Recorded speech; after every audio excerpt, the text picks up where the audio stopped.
اللهم صل وسلم على سيدنا محمد عدد ما في علم الله صلاة دائمة بدوام ملك الله. Jana tuliishia kwenye ya Musnad al-Firdaus hapa. Leo tunaanzia hapa wa amma dhammuhunna, na ama ubaya wao wanawake. Huko nyuma tulitokana na uzuri wao na kheri zao na mambo yao yenye kuwapatia kheri. Hapa tunasoma ubaya wao na hatari itakayowapata wao kwa kufanya baadhi ya mambo.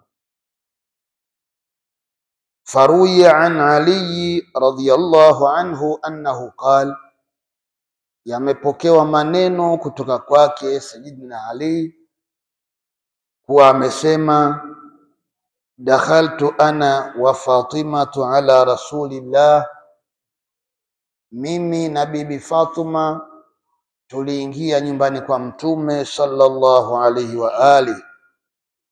Fawajadnahu bakia, tukamkuta mtume hali ya kuwa ni mwenye kulia.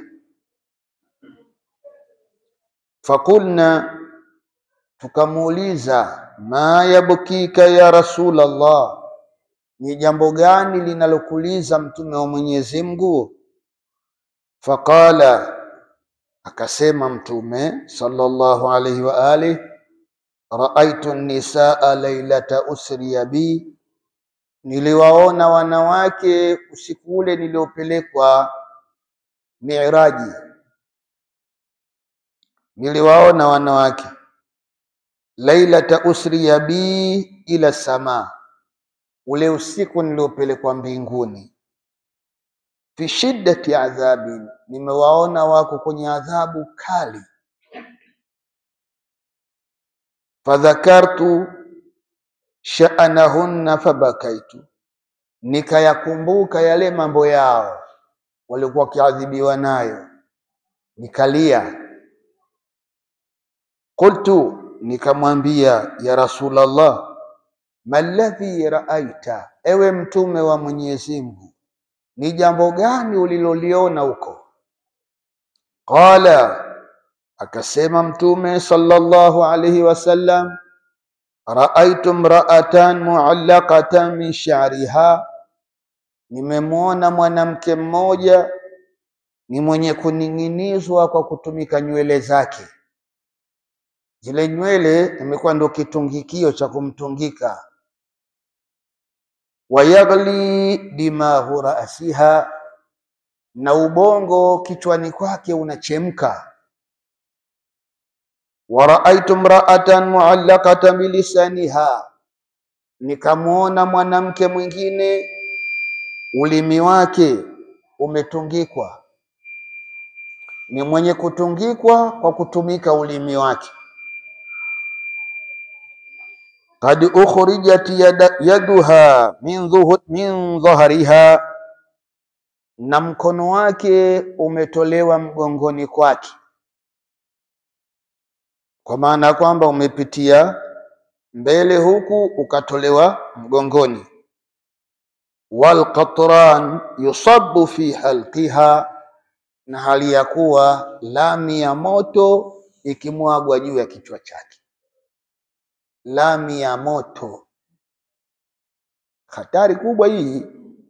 Maki lami ya moto, afadhali upigwe maji ya moto kuliko lami. Ni moto wenyewe. Hakuna adhabu yenye nafuu, lakini unaweza ukasema afadhali maji ya moto, japo maji ya moto yenyewe nayo ni hatari pia. Wa raaitu imra'atan mu'allaqatan bi thadiyaiha, nimemwona mwanamke mwingine naye ni mwenye kutungikwa kwa kutumika maziwa yake. Min wara'i dhahriha, tena kupitia nyuma ya mgongo wake. Wazaqum yusabbu fi halqiha, kisha ule mti mchungu unaitwa zakumi unamiminwa kwenye koo yake. Wa raaitu imra'atan mu'allaqatan, nikamwona mwanamke mwingine ni mwenye kutungikwa, qad shuddat rijlaha ma'a yadayha, miguu yake na mikono yake yote imefungwa, ila nasiyatiha, imefungwa kwenye utosi wake. Waqad sullitat alayhi hayatun wa aqaribu, ni hakika nyoka na nge wamepelekwa kwake. Huyu kwanza amefungwa miguu na mikono, alafu kifungo chenyewe hiyo miguu na mikono anafungiwa hapa utosini, kwa maana imekusanywa miguu na mikono yote ikapigwa pini kwenye kichwa. Adhabu ilioje hii! Kisha baada ya kufungwa hivyo akapelekewa na nyoka na nge waangaike naye. Wa raaitu imra'atan taakulu jasadaha wan naru tuqadu min tahtiha, nikamwona mwanamke mwingine anaula mwili wake. Taakulu jasadaha, anaula mwili wake. Wan naru tuqadu min tahtiha, na hali ya kuwa moto unakolezwa chini yake. Yeye amewekwa juu hivi kidogo, moto uko hapa chini unakolezwa, lakini kama vile amebanikwa, lakini kubanikwa kule yeye ndo anakula mwili wake, kwa maana nyama imeiva. Wa raaitu imra'atan yuqta'u jasaduha bimiqradin yuqta'u, nimemwona mwanamke mwingine mwili wake unakatwa bimiqradin, kwa mkasi. Tena mkasi wenyewe minan nar, mkasi wa moto. Chuma kikipata moto mpaka kimekuwa chekundu, hata kama hakijagusa ngozi, basi hiyo ngozi itaathirika. Na watu walikuwa wanachukua adhabu kama hizi huko zamani. Chuma kikipatishwa moto mpaka kimekuwa chekundu, alafu kinawekwa karibu ya jicho hapa, basi jicho linakufa. Japo utaona hii jicho analo, lakini ndio halioni tena. Huyu mwanamke yeye mwili wake unakatwa kwa mkasi wa moto. Wa raaitu imra'atan muswaddatal wajhi, nikamwona mwanamke mwingine uso wake ni mweusi. Wataakulu amhaaha, lakini anakula matumbo yake ya ndani. Haya matumbo ya ndani anayala. Wa raaitu imra'atan sammaa amya kharsa fi tabuti min nar, nikamwona mwanamke mwingine ni kiziwi, ni kipofu, kisha ni bubu. Fi tabutin, yuko kwenye sanduku, kae kwa sandukuni, tena sanduku yenyewe min nar. Yakhruju dimahuha min khariha, ubongo wake unatokea puani mwake. Ubongo unatokea puani, unavuja. Wa badanuha muntanun min albaras waljuzam, lakini mwili wake unanuka vibaya kuliko mbaranga na ukoma. Wa raaitu imra'atan ra'saha ka ra'sil khinziri, nikamwona mwanamke mwingine kichwa chake mfano wa kichwa cha nguruwe. Wa badanaha ka badanil himar, mwili wake ni mfano wa mwili wa punda. Laha alfu naw'in min al'adhab, lakini yeye ana maelfu ya adhabu. Ake mtume hapa hakutaja hata kutaja tena moja moja, ana maelfu ya adhabu. Wa raaitu imra'atan ala surati alkalbi, nikamwona mwanamke mwingine mwenye sura ya mbwa. Tadkhulu alaqaribu walhayatu min qabliha, lakini mwanamke huyu nge na nyoka wanaingia kwenye utupu wake wa mbele, au min fiha, au wanaingia kwenye kinywa chake, watakhruju min duburiha, kisha wanatokea utupu wake wa nyuma. Walmalaikatu yadribuna ala ra'siha, na malaika huku wakimpiga kichwani kwake, bimaqami'i min narin, kwa nyundo za chuma. Faqamat Fatimatun wa qalat, Bibi Fatima aliposikia habari hizi na adhabu hizi, lakini wanaoadhibika hapa ni wanawake, naye ni mwanamke, akasimama Bibi Fatima, waqalat, akasema, ya abi wa ya qurrata aini, ewe baba yangu, ewe kitulizo cha macho yangu, akhbirni ma kanat a'malu hadhihi nisa, nipe habari wanawake hawa matendo yao yalikuwa nini? Faqala alayhi salatu wassalam, Bwana Mtume sallallahu alayhi wa alihi akasema, ya Fatima, amma almuallaqatu bisha'riha, ama yule mwanamke mwenye kutungikwa kwa nywele zake, fakanat la taktumu sha'raha, alikuwa yeye hafichi nywele zake. Na sasa hili limekuwa janga, wanawake wanatembea nywele ziko wazi wazi, ukamkuta yeye kavaa hijabu lakini bado nywele kaziachia.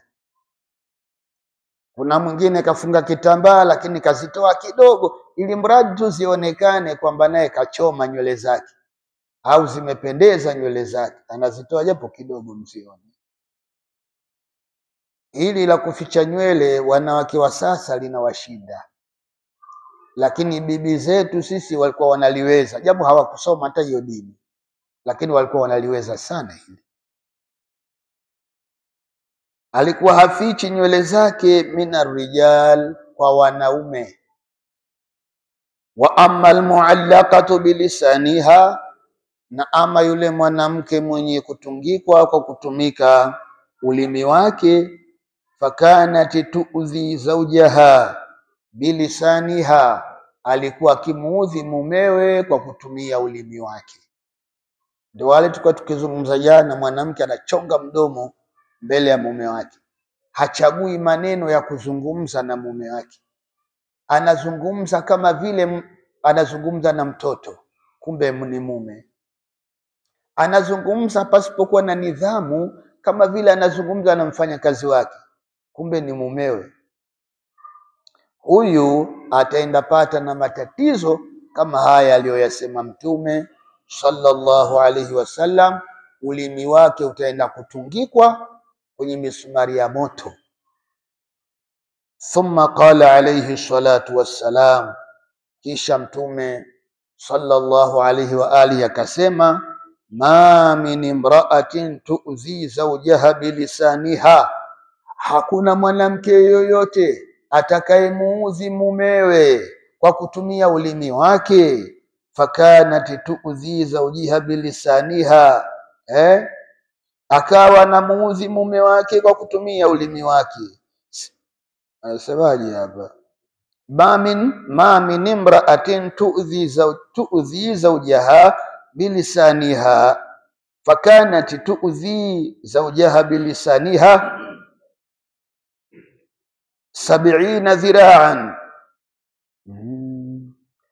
Basi huyu mwanamke aliyekuwa anamuudhi mume wake kwa kutumia ulimi wake 70 dhira'an, kwa maana ulimi huu utavutwa kuwa ni urefu na dhiraa ngapi?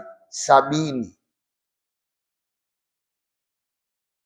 Thumma uqida khalfa unuqiha, kisha ulimi huo utafungwa nyuma ya shingo yake. Ulimi kwanza unavutwa mpaka unarefuka dhiraa 70, kisha tena ndio uje ufungiwe kwenye shingo yake. Kuna maneno yamekatika hapa na yaona ndio haijatimia, jumla hii haijakaa sawa. Umeona haya ndio hayapo hapa. Illa ja'ala Allahu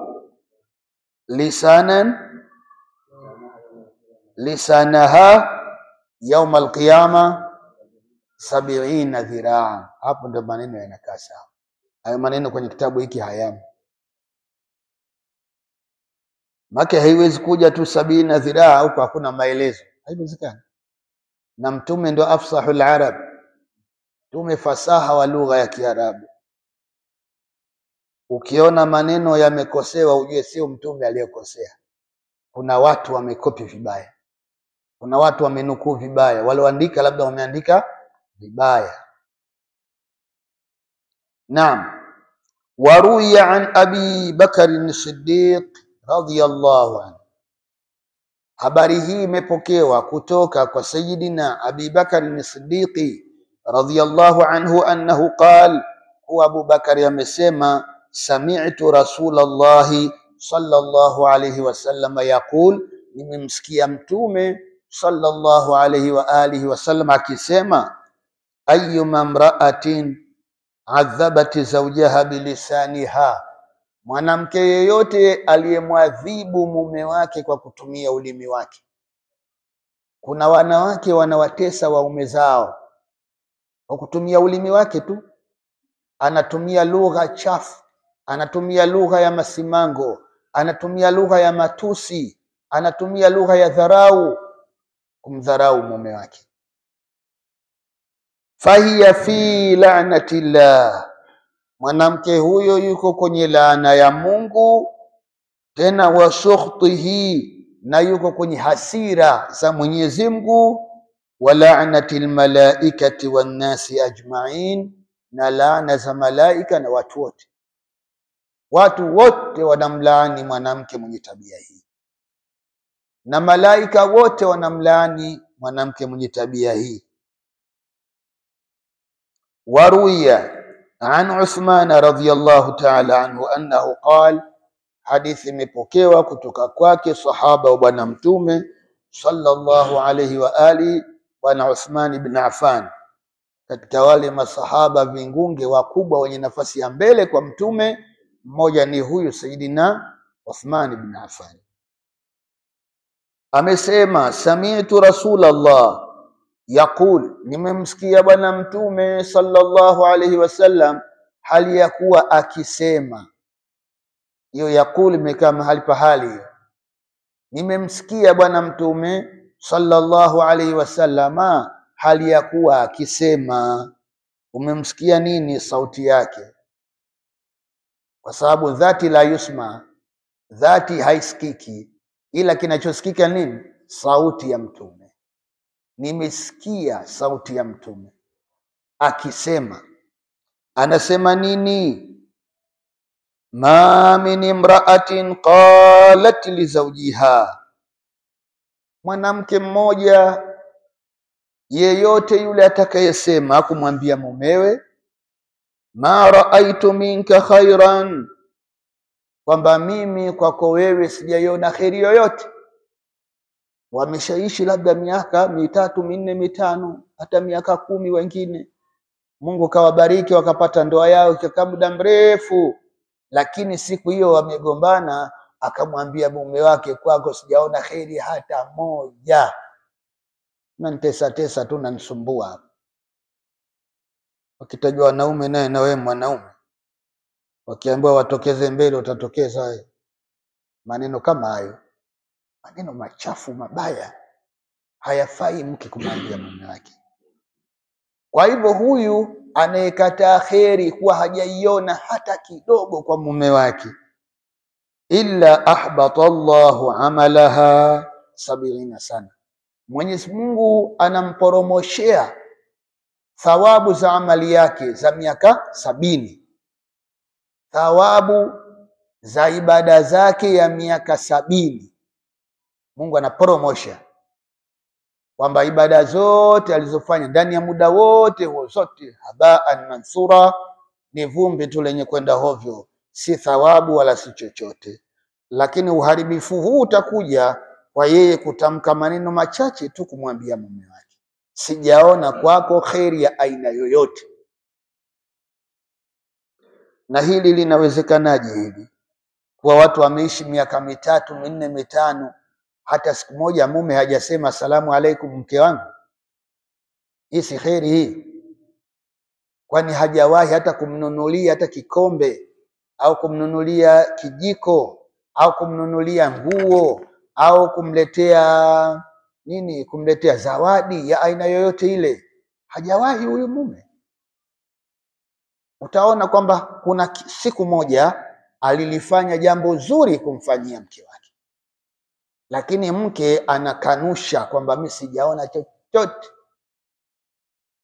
Na hii ndio wanawake wengi wako nayo. Mwanamke ishi naye tu miaka dahari kwa raha kabisa, lakini mje mvurugane wiki moja. Hii wiki moja pakaingia kidogo sitofahamu, kila mmoja anasema la kwake, hamuelewi mwenzake. Vurumai imekuwa ni nyingi, huyu akilala anageuka huku, huyu anageuka huku.